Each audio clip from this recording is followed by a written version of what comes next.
1 year ago this month, U.S. democracy nearly crumbled thanks to a domestic terrorist threat from Trump supporters and mob rioters who tried to subvert the will of the people and overturn a democratically fair and free election.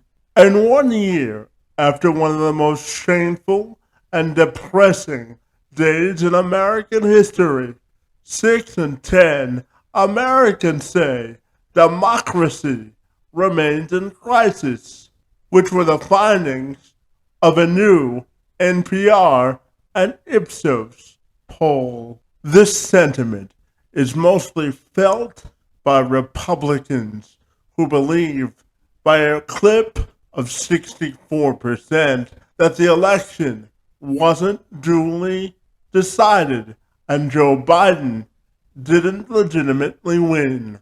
So the question becomes, how do we race to save democracy before it's too late? Kimberley Allen is one of the co-founders of Power the Vote, an organization which is working to ensure that every vote is counted and every win is certified. She joined me this week to have a discussion about the state of American democracy and what we must do at this critical hour to preserve it in this sequential and appreciable moment in American history. I'm Kevin McShann. Let's have this conversation.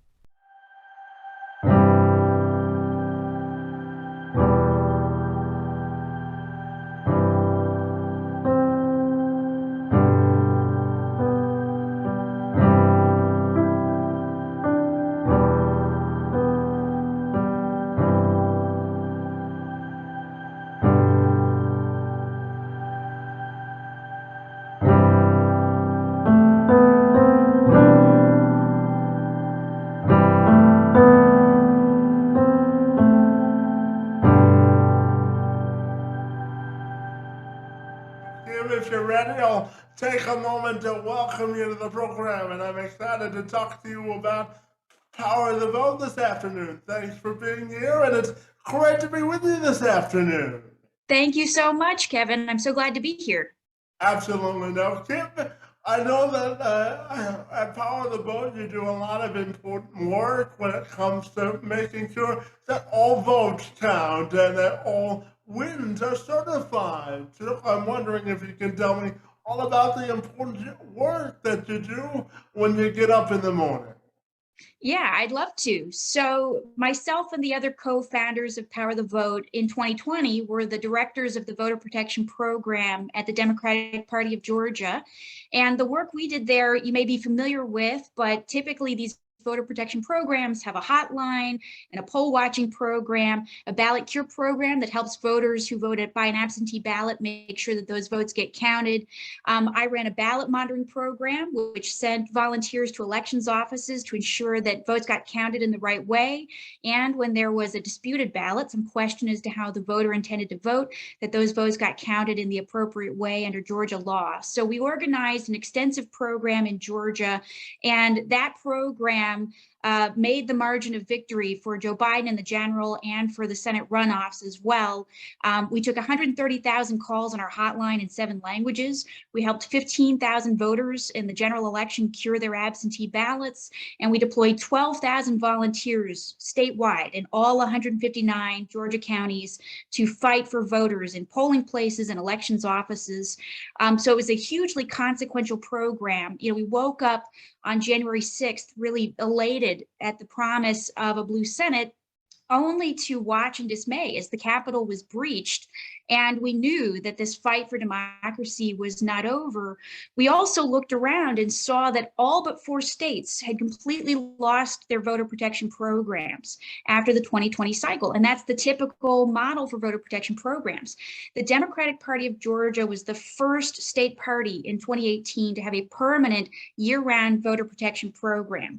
And it's a completely different model that's based in relationships at the local level with elections officials, with volunteers, with progressive activists, with the county Democratic committees.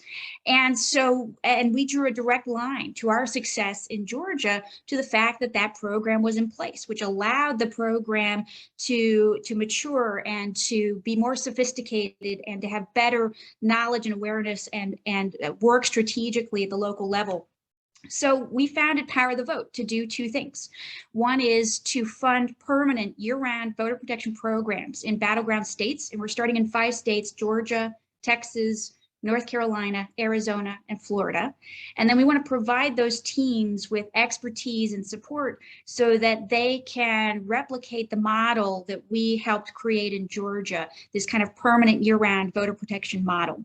So that's what we do, just in a very brief synopsis, but there's a lot more I could tell you about that model of voter protection and what it looks like in practice.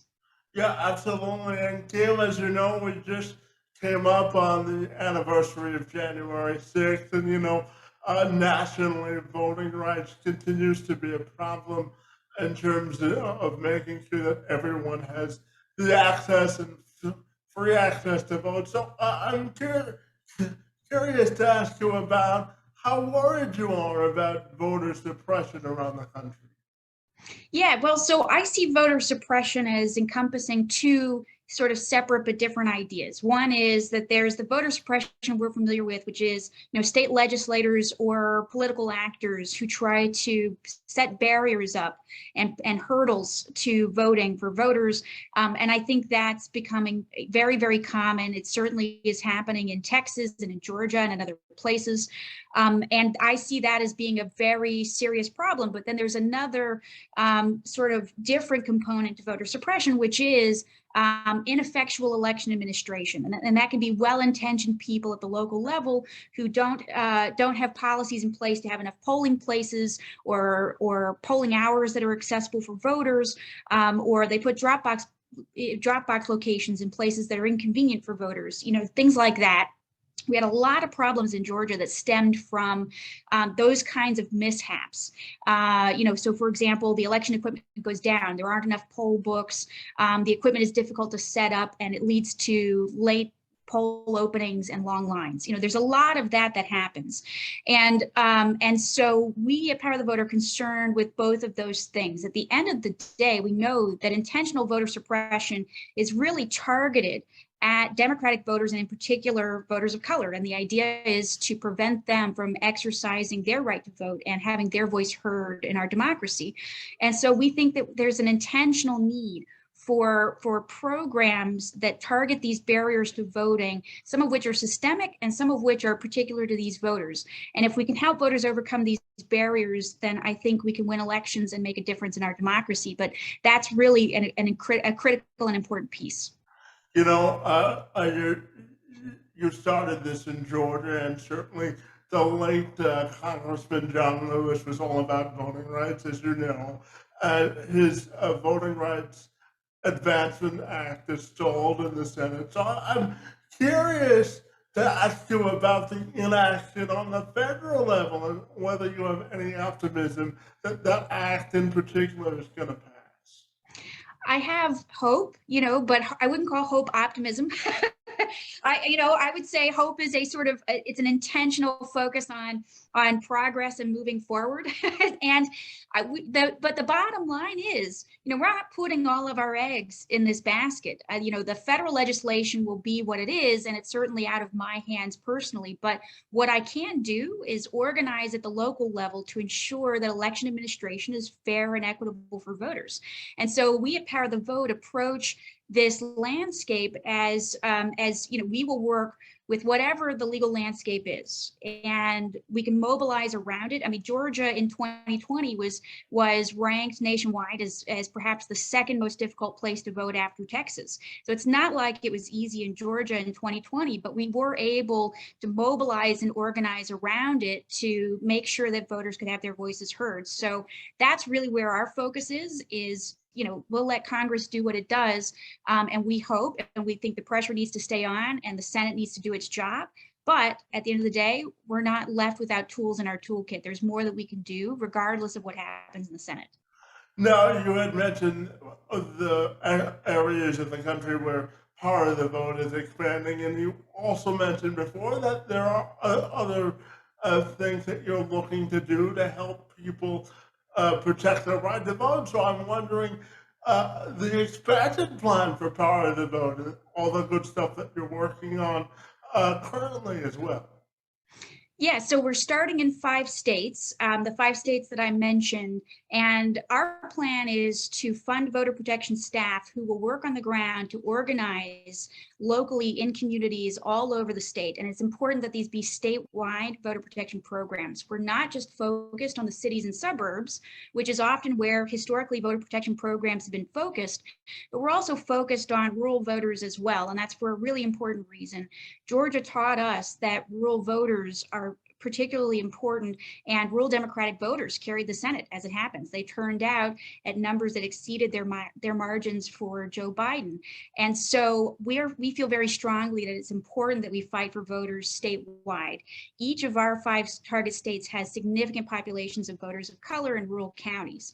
And so our goal is to put organizers who will work with folks in these communities, with progressive activists, with elections officials, with other stakeholders, to ensure that policies are in place that expand voter access. Also to ensure that we get people appointed as election supervisors or as board of election members at the local level, or in some cases, like in Texas, you can appoint presiding judges who are in charge of polling places. So we want to make sure every single one of those roles is filled by someone who is pro-voter, who's not an election denier, and who's going to ensure that election administration is fair and equitable. So that's where our target is for now. We'll see what happens after 22, but if we can do that, I think we'll be on very good footing to and have basically the infrastructure in place so that when the election times come in November, we've got an architecture so that voters can get help when they need help. And Kim, I also wanted to ask you about voter engagement and the importance of making sure that people are engaged and excited about participating in the democratic process, and how you make sure that they're confident that their votes are going to be counted and that their voices will be heard. Absolutely. That's incredibly important. I will say one of the most common questions we got in 2020 on our hotline in Georgia was folks who were calling in and saying, should I vote in person or should I vote absentee? How will I know that my vote gets counted? And of course, our answer then was vote however you can. Make sure you vote, make sure that that happens. But our answer to them was also, we're here. We've got eyes on this process. I had volunteers in every elections office in all 159 counties as they were processing the absentee ballots to make sure that they got counted in the right way and that there was integrity to this process. And I think an important thing that we can do to ensure that our voters have confidence is that we do that we organize, we have volunteers, we have eyes on the process, and then we can ensure voters that yes, this process has integrity. You know, democracy is just like currency. If you have no confidence in a currency, the currency is going to collapse. If we have no confidence in our democracy is going to collapse. And I think there is a crisis of democracy, not just on the Republican side, but also on our side. And so we can't let the threats to our democracy lead us to despair. We have to continue to engage in this process. We have to continue to vote and to have our voices heard. And then you have to trust, of course, that you know the Democratic Party, that all these volunteers, 12,000 volunteers in Georgia, thousands of volunteers across the country, are going to catch you and make sure that your vote gets counted. You know, if we can have that in place, I think we can give voters the assurance that they need. Again, when you look at the other side of the aisle, and certainly you can make the argument that President Trump has a stranglehold on the Republican Party, but more broadly, I'm curious to get your thoughts on when you have one major political party who wants to sort of embrace misinformation and try to slant the discussion a certain way that isn't based on facts. How hard is it then to uphold the rule of democracy? I'm curious. Yeah, I think it's important that all sides, that everyone have a commitment to democracy. I mean, it's one of the fundamental things that our democracy depends on, is that we have these norms in place that support our democracy. This is one of the things that I'm concerned about, and I think it's something that legislation can't fix on its own.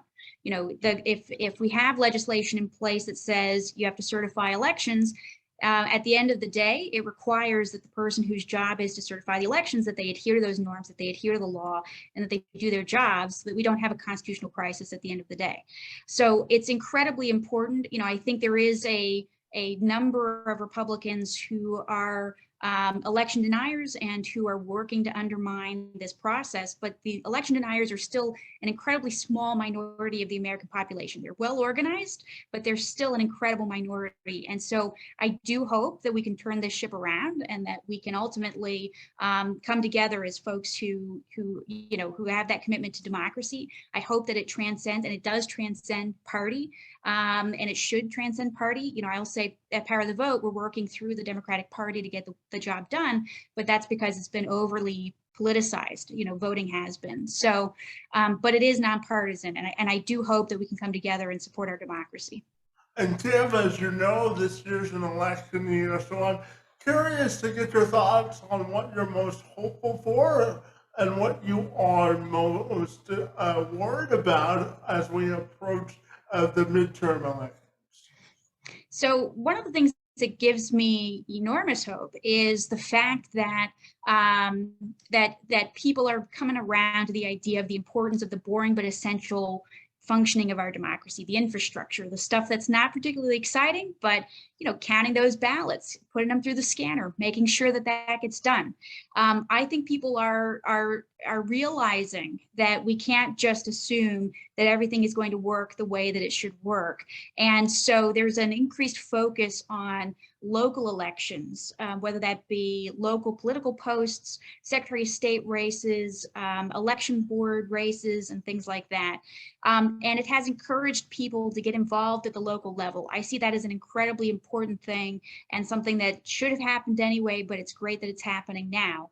The thing that I'm most concerned about is this issue of people following, you know, into despair. And I think if we despair, then really it would all be lost. But it's not all lost. You know, there's still so much that we can do to protect the vote and to make sure that our democracy works the way that it should. So one of my messages to folks is, you know, don't get mad, like get motivated, get mobilized, get out there. There's so much work to be done. And we at Power of the Vote are trying to take concrete steps, work on the ground, and do something tangible to help impact our democracy. Yeah, and you had brought up state and local elections, and when you look at state legislatures, there are some, particularly in the South, that are trying to make it harder to access voting and suppress the vote in some ways so that Republicans, again, can be slanted in more favor. So I'm also wondering your thoughts on state legislatures and the role that they're playing in this voter discussion as well. Yes, so at least 34 voter suppression bills have been enacted into law in 2021, and essentially those bills are motivated by the big lie, the idea that that our democracy didn't function, that the win was stolen from Donald Trump in 2020, and I think that's obviously incredibly concerning.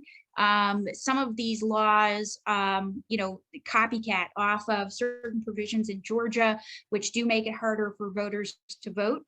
You know, I think we'd rather see a trend going the other way, where it's easier to vote, it's easier to engage in our democracy. I hope we come around to that. And certainly, we're also seeing some bluer states who have come around to saying, yes, it shouldn't be this hard to vote. We should make it easier for people to vote. New York is a state where in some ways it's harder to vote. You know, New York has a law that also would prevent handing out water bottles to voters, just like Georgia has now. So, you know, there's an awakening to this need for making voting more accessible to voters, and I think that's important. But yes, we are seeing some state laws enacted that are targeted at making it harder to vote. I do think that's a real concern. And what do you think the biggest lesson on January 6th taught us about the fragile state of our democracy? Yeah, I think January 6th showed us that we can't take our democracy for granted. That certainly if we sit on the sidelines, we're not it's not going to go well for us. I think it was a marriage of two things. It was a marriage of a triumph of democracy, which we saw from voters having their voices heard in Georgia, and then also the crisis of having the Capitol breached. So I think there's a little bit of a terrifying takeaway in terms of how fragile our democracy really is, that it depends on every single one of us doing our part, and that we can't take it for granted. And when we look, Kim, at young people, I'm also fascinated to ask you about getting them involved in wanting to run for office. You know, when you turn on the TV, depending on which station you watch, you can get a very distorted view of the world, depending on the news network you watch. So, what do you think is the key to getting young people both engaged in the process and excited about running for office? Yeah, so I think there's several things that should happen. I mean, first, we want to get young people engaged in our democracy generally, and a big part of that is showing them how to vote and getting them sort of, habituated to the idea of voting and understanding how it works. I mean, for someone who's voting for the first time, it can be a really daunting process. And so one of the cool things, Dallas County, here I live in Texas, Dallas County has this really great program where it brings in high school students to be clerks at polling places during elections, which gets them exposed to the voting process and helps them, see what it is and how it works, which you hope gets these students more involved and more likely to vote going forward. So get them engaged in the first instance. Second, there are a lot of great groups like Run for Something, which are encouraging people to run for office, starting at the local level, their local school boards, whatever, dog catcher, whatever it may be. I think that's a great strategy. And then you have to marry that with voter protection, right? Because it's not enough to engage and turn out voters and get people involved in the process and have them run for office, but you also have to ensure that voters are able to have their votes counted and that those election wins get certified. So if you can basically give support to these candidates and to these voters by having a robust voter protection program in place, a locally based statewide voter protection program, I think you're going to see better success in these races at the local level. Because as you know, of course, voter suppression disenfranchises voters. That inevitably has an outcome on the results of the election because it prevents voters from having their voices heard. That's more likely to impact these local races than it is a statewide race. So one of the key things at this local level is making sure we get every single one of those votes counted. Every single one of those voters is able to actually vote at the end of the day.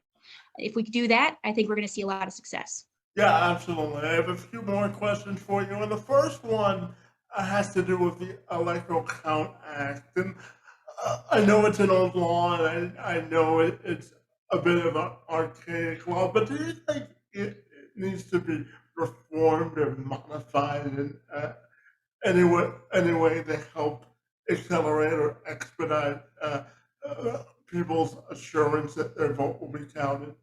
Yeah, so I think at the end of the day, we transitioned power a year ago because people in power like Mike Pence ultimately felt constrained to do the right thing, regardless of what the law said.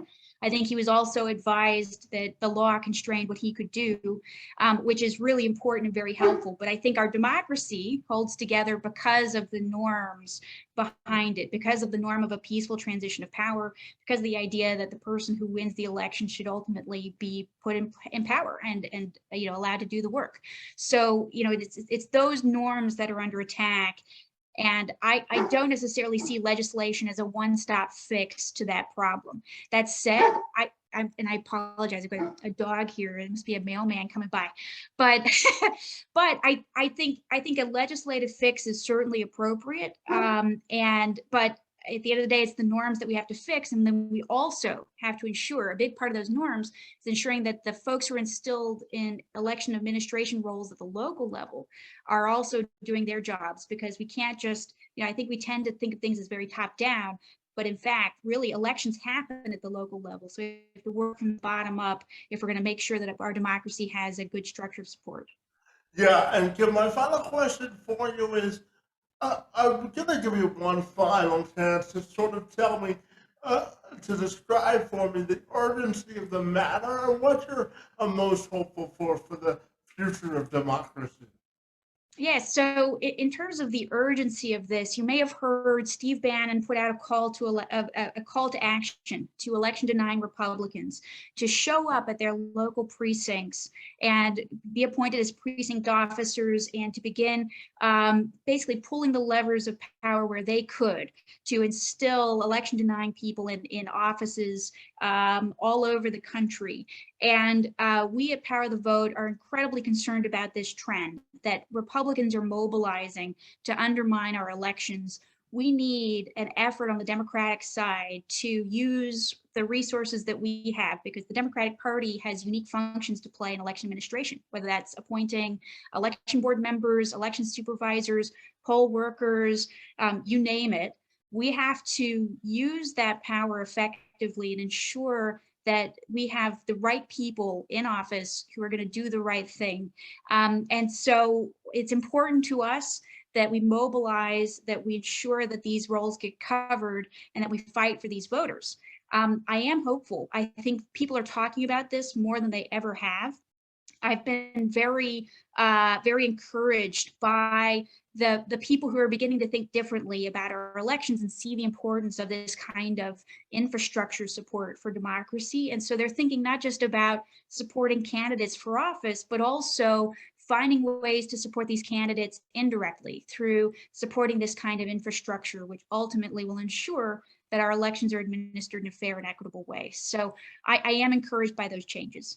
Yeah, Kim, I have to tell you, I had a delightful time chatting with you about voting rights today. As I told you before this started, I view this as a consequential topic of conversation. And I want to thank you for being here today. But before I do that, I want you to tell the good people if they want to get connected with Power of the Vote. How can they do that? You can find us at powerthevote.org, and you can email us at hello@powerthevote.org. Fantastic. Well, Kim, the state of our democracy is certainly in the balance, and I want to thank you for the good work that you do at Power of the Vote and for engaging in conversation with me today about the importance of preserving our democracy. Your time, energy, and efforts on my behalf are most appreciated, and I want to thank you for being here this afternoon. Well, thank you so much. Thanks for having me on. I enjoyed our conversation and really appreciate it.